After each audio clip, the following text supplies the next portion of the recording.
Yeah. Your arm was pulled, your wife. No, it's No, it's we are because attached. we attach with. Yeah, that's right. Like she just banded with you. She has to go with. I better go along where we'll get pulled. That's funny. That's funny. Oh my god.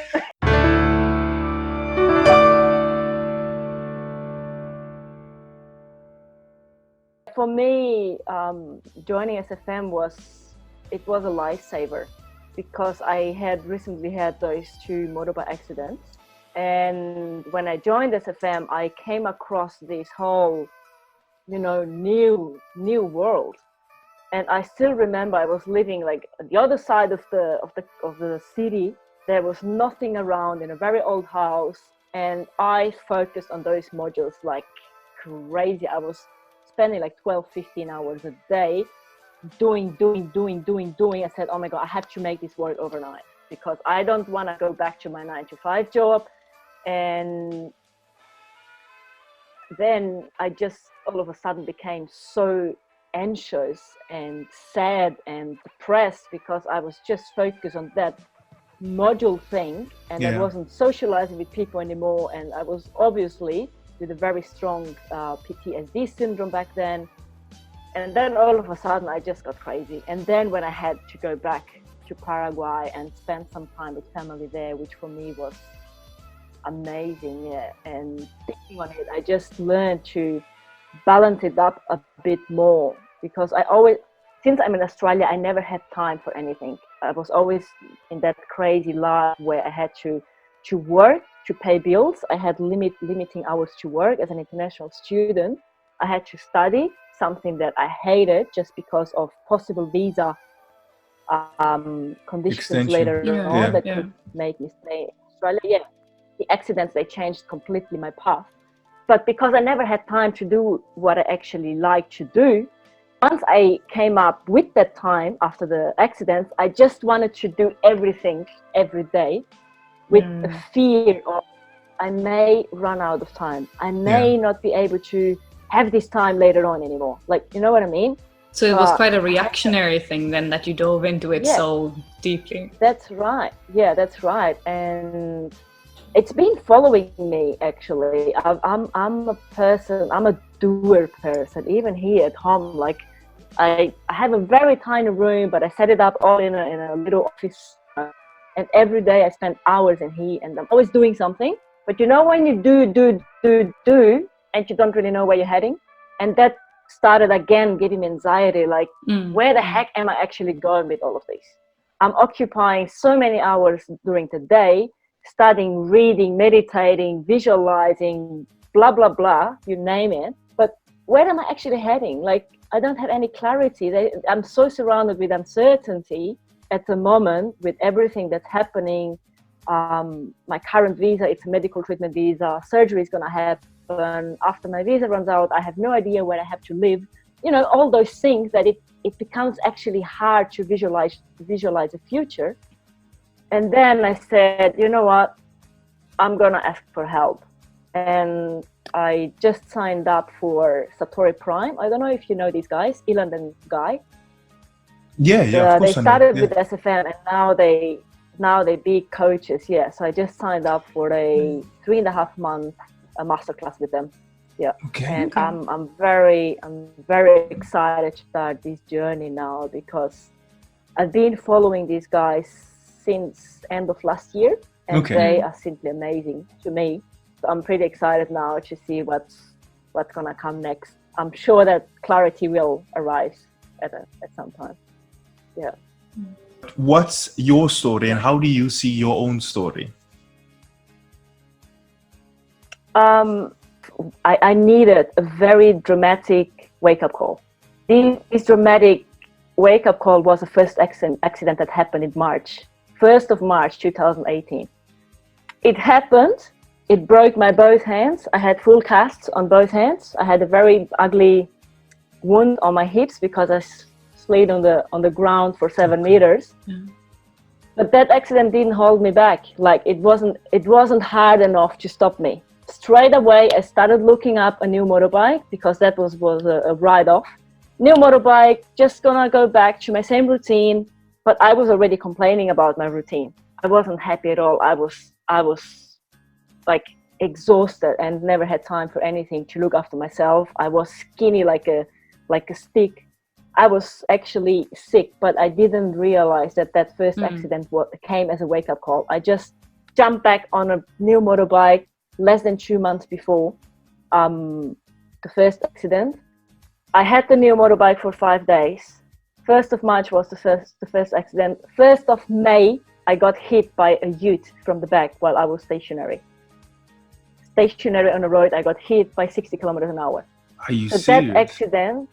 that accident took me to hospital for the whole week, because I had a spine fracture. I had no idea what was going to happen with me. I didn't let anybody know about it. I dealt with it all by myself. My family, nobody knew about it.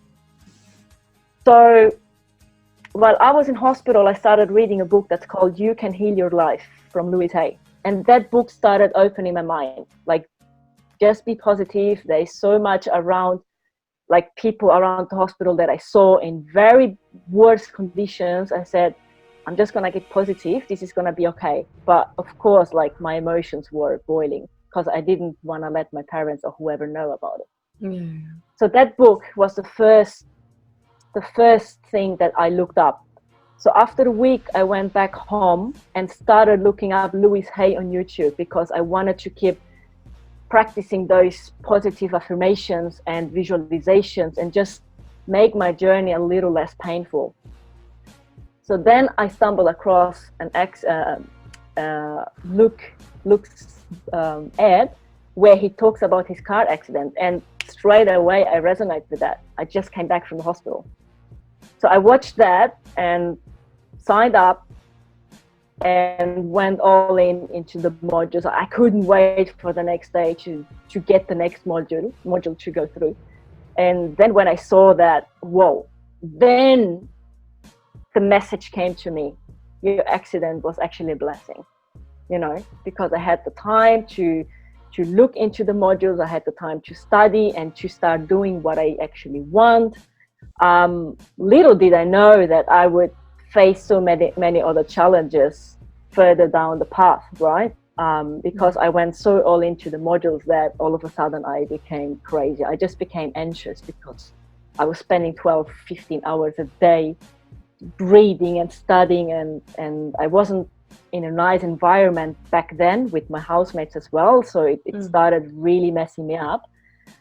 All of a sudden, I saw myself completely homesick, like I'd never been before. I used to call my mom. Of course, they then knew about the accident. Once I know, okay, I'm back on my feet, I can walk, the fracture on the spine is not that bad. I couldn't talk to her anymore. Whoever I was talking to, I was crying. So then I went back to my university to say, look, I had 2 accidents, but I'm ready to go back on my studies at the beginning of 2019. So I went to that meeting to set up the whole thing. How is my future going to look like? I couldn't talk in the meeting. I cried the whole meeting. When I see you succeeding and when I see you doing all those things, besides getting that confirmation, it also inspires me, to reach to those levels that, that person that I'm following is at. That's very inspiring and encouraging for me to listen to that, because you are definitely not the first person that sees me as somebody that's going to succeed. I haven't got to the point where I can clearly picture that. I know that my story is quite powerful because it's been very filled with challenges. I mean, everybody has challenges, but it's a bit of different ones. So that's something that I want to work on, having more self-confidence and believing more that the success is just around the corner. It's just a matter of time to achieve it, because people see it on me. I never really, thoughts come to me like, because where I come from, because the way I got raised, challenges that I had to go through straight after I left the farm. It was crazy because I was just not introduced in that world full of technology, and all of a sudden I saw myself in a university, and people's questions was something that I said, oh my gosh, I never seen this before, I never heard about this before, I just came from the bush, like. So it was very, very challenging, and I never knew exactly why I don't believe in myself, but I kind of lost the line here, what I wanted to say. There was something I wanted to say and I lost it now. But I started feeling that I can do more when I had an opportunity back in Sao Paulo.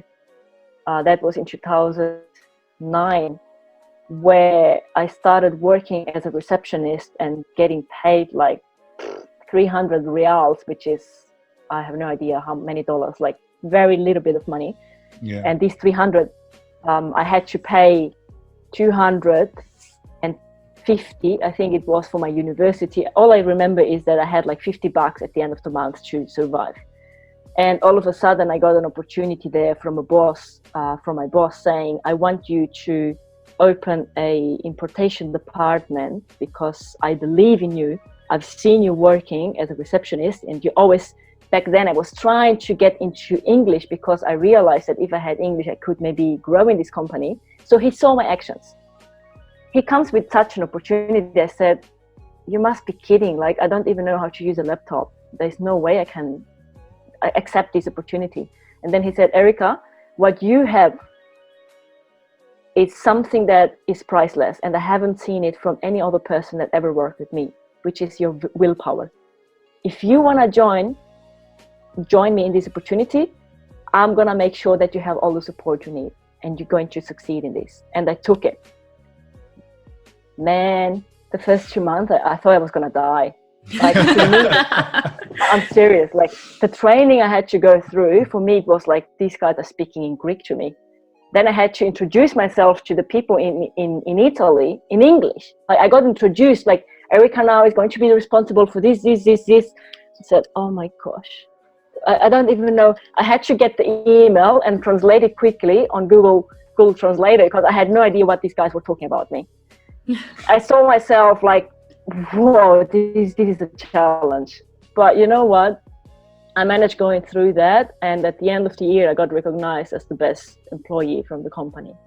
So I do know that no matter how big the challenge is, like, I always give my best to make it happen in a way. I don't know how, but I always find a way. Yeah. So that's why I think I should believe a bit more in myself. I use that platform of how you made me feel and how you gave me the confidence to carry on. So I wanted to use that platform to help others and to thank those that have done it and to encourage them to continue doing it. Yep. You know? Yeah. Because that's amazing. And now you came up with this interviewing thing. It's amazing. Like, when I saw that Kaffeeklatsch, I said, and he even chose a German name for this. That's amazing. I couldn't wait to start following you. Yeah, and I still remember, like it was yesterday when I saw that video of you. Like, that was so powerful. And then when I kind of sticked with wanting to follow you as well, because that was, for me, that was so mind-blowing.